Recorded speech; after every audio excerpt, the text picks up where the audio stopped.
На урачыстую лінейку, прысвечаную новому навучальнаму году, выхаванцы брэскай з дзюшар па акрабатыцы і бадмінтоне сёлета прыйшлі ў абноўленую залу, прасторную і светлую.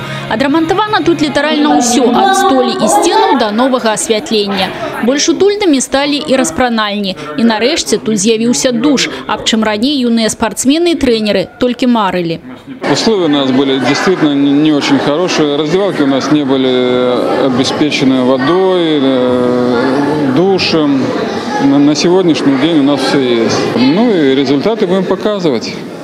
Они есть и показывать будем. Брэская спецыялізаваная дзіцяча-юнацкая школа алімпійскага рэзерву па акрабатыцы і бадмінтоне адна з лепшых у вобласці і краіне. За гады існавання яна выхавала 10 майстроў спорту міжнароднага класа, 70 майстроў спорту Беларусі.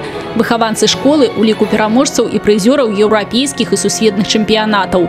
Зусім нядаўна акрабатка Вольга Мельнік вярнулася з сусветных гульняў, якія праходзілі ў Польшчы з серабром. Спартсменка ўпэўнена, у абноўленай зале будзе больш магчымасцяў да падрыхтоўкі. В принципе, всегда подготовка – это порой самое сложное. Понятное дело, что уже вот это лучше, это приятнее, это смотрится зал чище, больше, естественно, больше возможностей будет. Большое спасибо тем, кто это помог нам сделать.